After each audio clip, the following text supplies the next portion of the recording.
Hi, okay, I'm Dawn Holst, and this is Paula Wolf. We are the nutritional coaches in the Healthy Mindset Mission community. And we wanted to jump on today to talk to you about a little bit about transforming your, health habits into things that are healthier. So you may not love the way you currently look or feel, and we didn't get to this point overnight, did we? So Paula, how did you get here? Too many years of not taking care of myself, not paying attention to what went into my mouth and my body, not moving it. Yeah. So what are some of the habits that you have, experienced or noticed, now that you've been doing nutritional coaching for a while and now that you are a coach yourself? What are some of the habits that you've noticed that have, harmed you along the way and kind of gotten you to this point? Boredom eating is a big one for me. When I'm bored, I just start eating all kinds of stuff that is not body fuel, not nutritious. Yes, me too. Boredom eating is huge for me. What about like stress eating? I am a stress eater. Yeah. Yep. I could be sick, I could be tired, stressed, I'm still hungry. Yeah.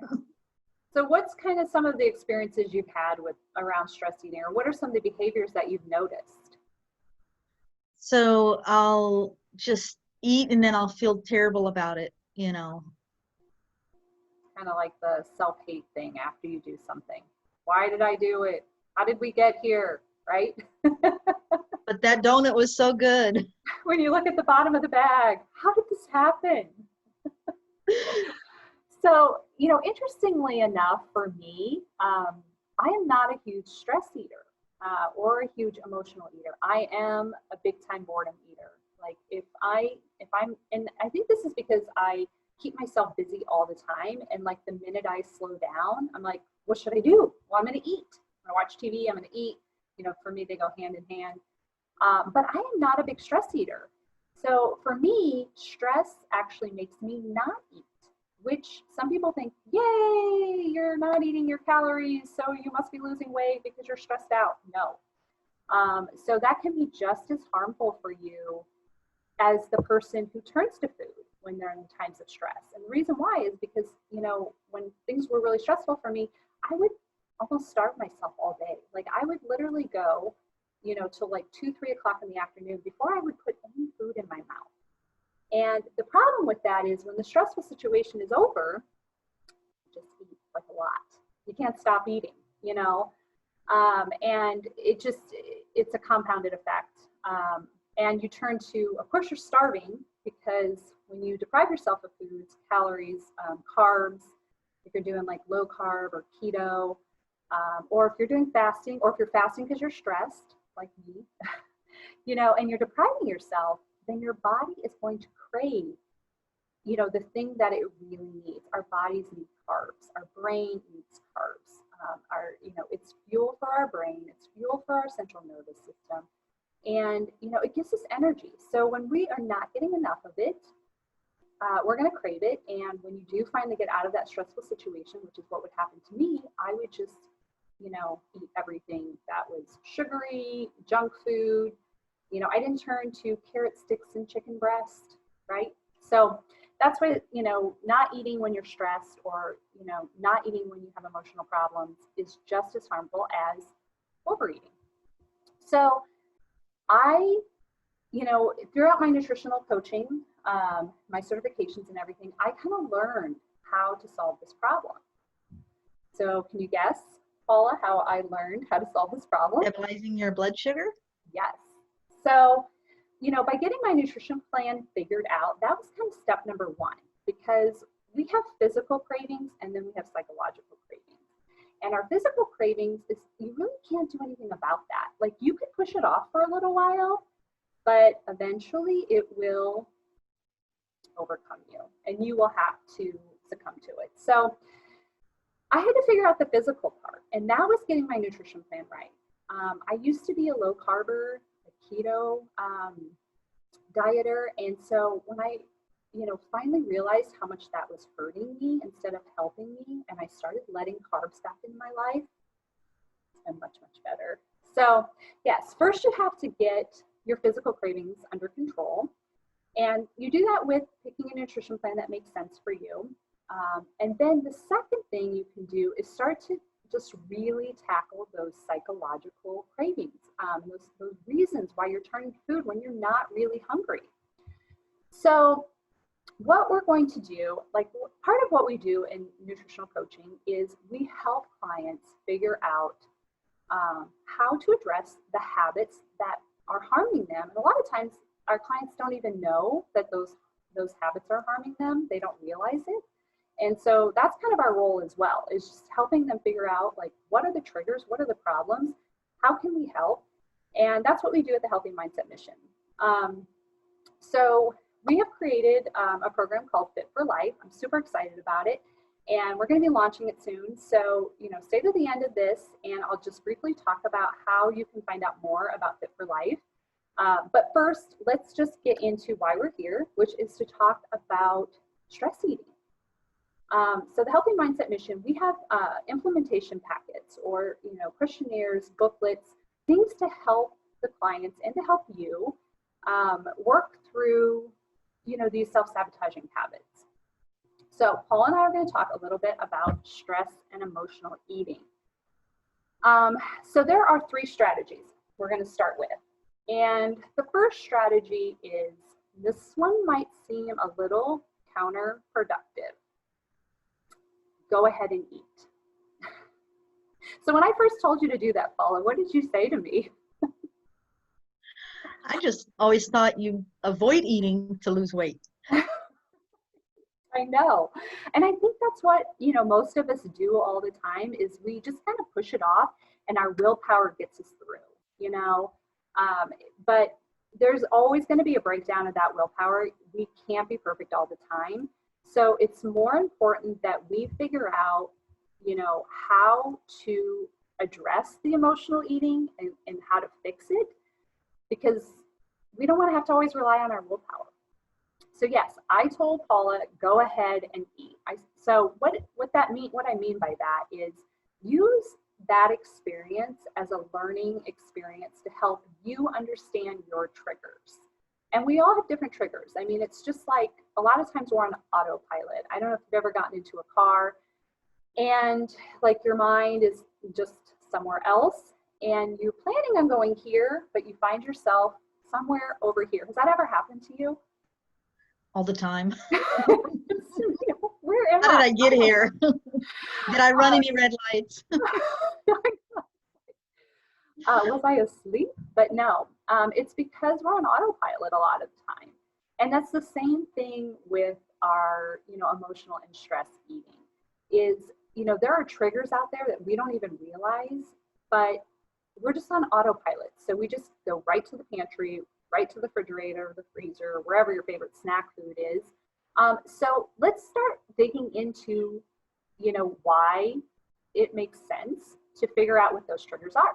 So by letting yourself go ahead and eat, you will be able to identify those triggers. Now in our packet, and you kind of went through this exercise, Paula, there is like a questionnaire that helps you kind of work through, like, what are your triggers? It's like a journaling exercise. And it's supposed to help you identify. And so when you did that exercise, did you kind of start to identify what some of your triggers are? So sitting down to watch TV was, always a trigger. It made me think I should be snacking while watching TV. I know. Why do we do that? It is so comforting. Like, I cannot tell you, I mean, for me, I'd rather almost not watch TV if I cannot eat while I watch TV. Isn't that weird? Like, it's just such a comforting thing. So yeah, when you can kind of recognize that trigger, then you can, what I found for myself, and I don't know about you, Paula, but because that was a huge one for me as well. But I started, when I would sit down, or first I would go to the kitchen to get the food before I would sit down, I was able to say to myself, like, are you even hungry right now? And I eat on a schedule. I'm like a baby. I eat every 3 to 4 hours. So I would look at my watch and I'm like, well, I ate 2 hours ago. And I really actually am not very hungry. So what is this about, right? Is that kind of the experience that you had? Yeah, absolutely. And then I would just try to find something to do that would not be eating. Right. Yeah. And that's so as part of strategy one, that's kind of the steps that you take. It's once figuring out what your trigger is, like going to watch TV, and then so can you just avoid the trigger? That's kind of question number one. Sometimes we can, right? You can just decide, you know what, instead of watching TV, I'm going to go for a walk, or I'm going to, maybe you have another hobby that you can kind of work on, or just go ahead and watch TV, understanding that you're not going to allow yourself to eat while you do it. So that's kind of like your first step. But what if you can't escape that stressful situation or whatever that trigger is? Like for me, for a while, it was my job. I mean, I think we all have a lot of stress in our jobs. And I went through a period of time where, I had just a ton of stress. And that's when I wasn't eating very regularly. I mean, it would be not till dinner time, and then I would just like eat everything. But I couldn't avoid that stress. I had to go to work. So that kind of leads you into strategy number two. And this is one of my favorite ones. It's, creating a self-care menu.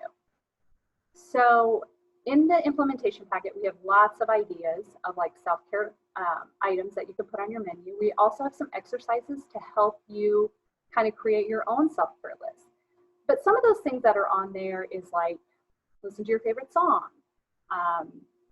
or go for a quick walk if you can, like 5-10 minute walk, just some breathing exercise. What were some of the items on your self-care menu? Do you remember? Calling a friend or your coach. Yes, that's a good Going for a one. walk was absolutely one of them. Yeah. And one of my favorite ones lately is to go play with my puppy.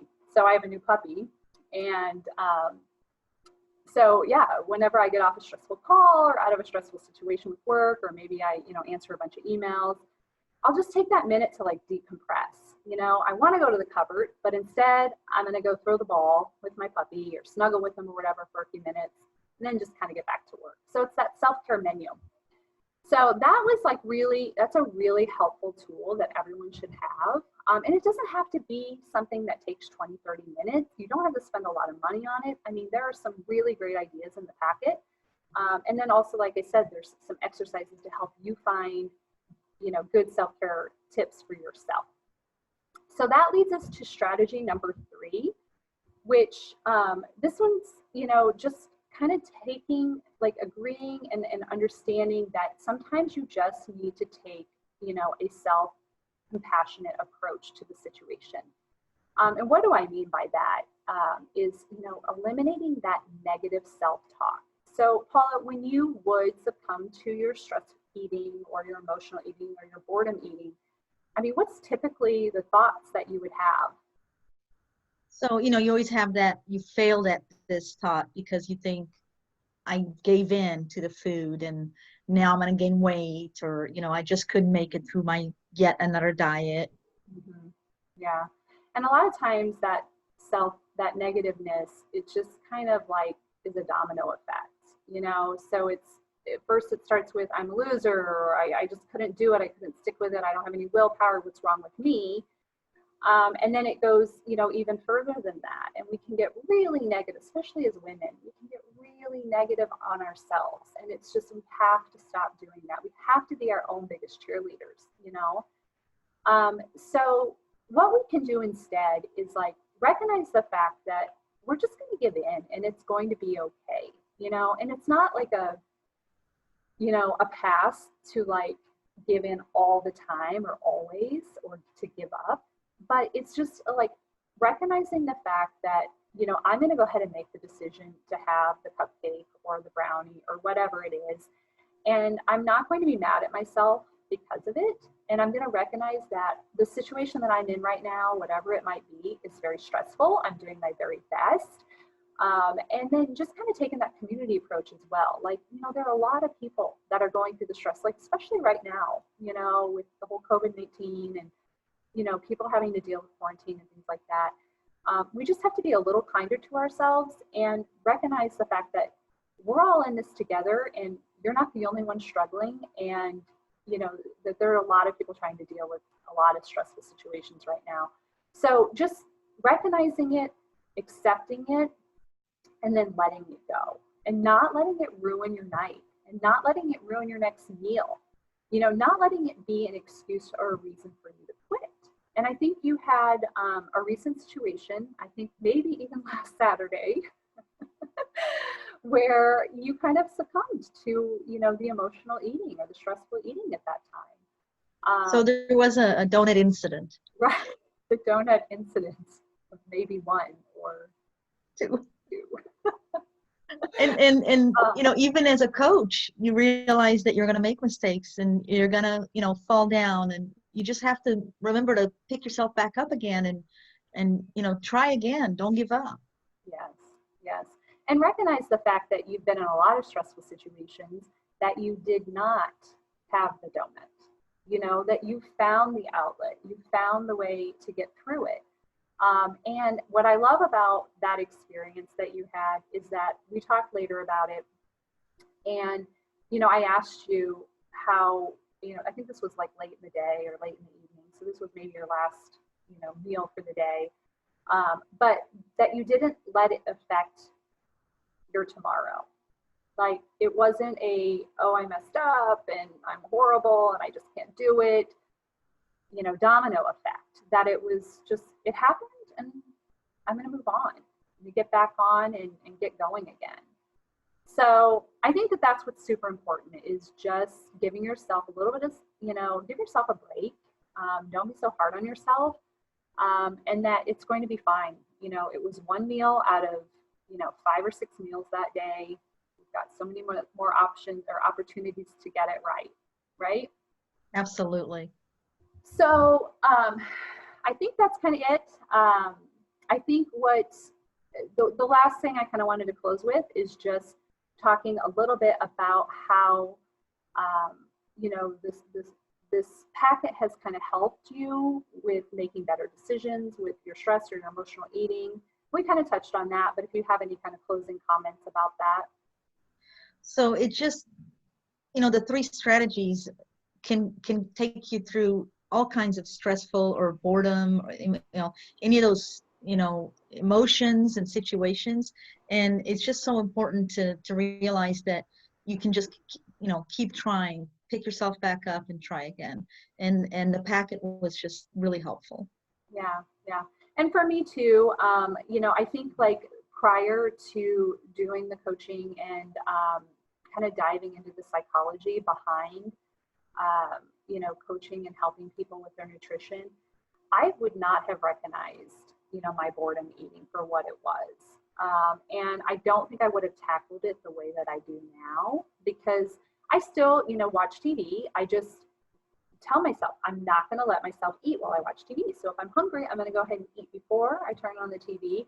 And then, you know, if I just, you know, want to watch TV and I'm not really hungry, then, you know, I just need to sit there and watch TV and that's going to be okay.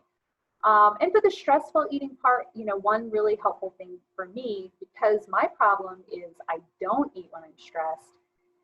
So when I find myself in situations with work where I'm just having a really stressful day, I'll actually set a timer to eat. And that has really helped me, you know, since I'm on like this schedule of eating every 3 to 4 hours, which, you know, in the past I didn't follow any schedule and it was kind of all about, you know, trying not to eat, you know, to lose weight versus eating to lose weight, which is just a different concept that a lot of people don't follow. But for me, so setting a timer. So, and just making sure that I take a break to eat, even if I can't eat a full on meal. I mean, that's why I've got grab and go meals. That's why I've got my Aloha bars. And I've got other like kind of quick, easy, fast PFC meals. And that has really kept me on track. And I've not, you know, really let that stress or being too busy be an excuse to not stay on my nutrition plan. So I think the mindfulness of, you know, the whys behind it has just helped a ton. So, well, basically, we're going to do this, once a week. We have lots of habits that we can help people with. And I think next week, I would really love to talk about mindful eating. That is a super hard one for me because I'm a huge multitasker. Actually, I've given myself, you know, awards for being a multitasker. And so, yeah, I pretty much don't do anything or I don't, just sit and eat. I'm always doing something while I'm eating. And that's terrible too. Like we've got to be more mindful about our meals and sitting down and taking the time. So I think that's going to be our topic for next week. And I did tell you that if you stay to the end, I tell you a little bit about this new program that we've created, the Fit for Life. I'm super excited about, and we're going to be doing a mastermind class. And I want to say, I'm hoping to launch that next week. And that is going to be just a great opportunity for me to give everyone an overview of what PFC Every 3 is and, what our program can do for you and how you can join. So just kind of stay tuned for that. Make sure in the group that you set your alerts. And if you're not in the Healthy Mindset Mission community, then you're going to want to get in there so that you can get more information. Anything else, Paula? Nope, just keep on trucking. All right, we'll talk to you soon. Okay, bye-bye. Bye.